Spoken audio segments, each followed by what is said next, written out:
Cause you had a bad day, you take it one down, you sing a sad song. Hey, my supervisor friends out there. It's been a long morning. Shopping at another restaurant. Actually checking out one of my neighboring McDonald's to see how they're doing compared to me. But have you ever had a bad start to the morning?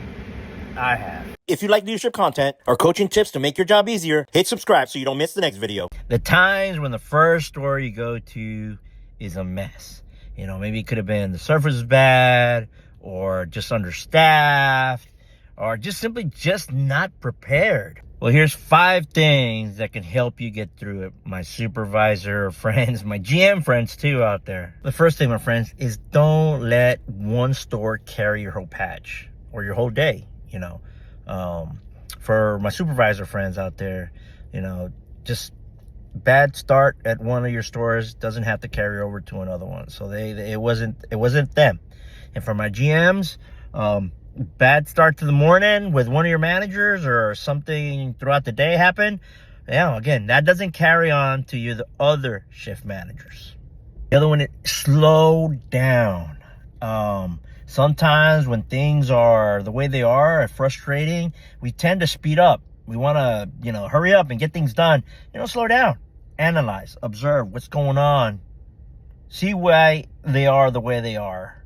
And then what are maybe the top 3 things that we can take care of to make sure that we take, we address whatever the situation was.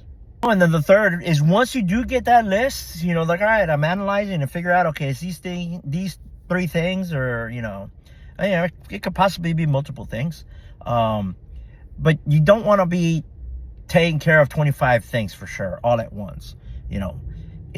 Find out whatever the main or the biggest problem is and knock that out. Obviously, if you're understaffed, hey, make the call, figure out why they're understaffed, let's get some people in. If it's a food safety issue, then hey, let's go knock that out right now.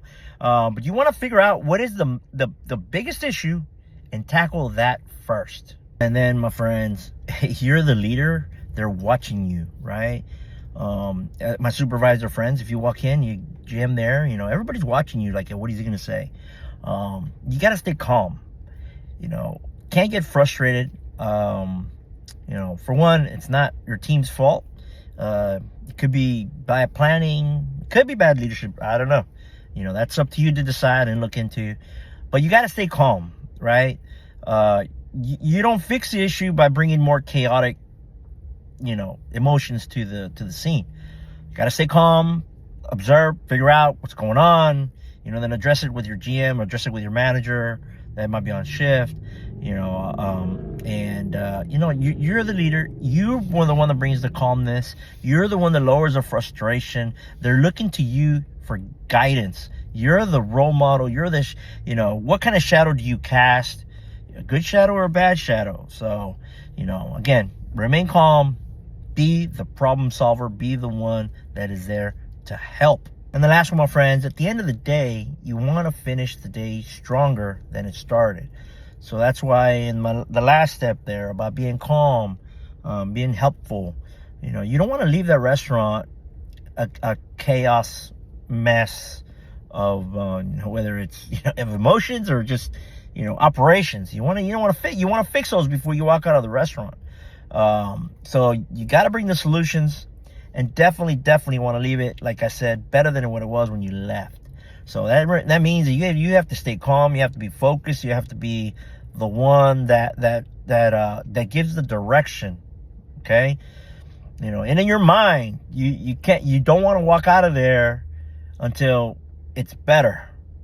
So finish stronger than you started, my friends. So, my friends, that's leadership. Start bad, finish strong. But it takes you. You're that person. Got to make sure it happens. So, my friends, I hope you had a great start to your day, and I will see you guys on the next one.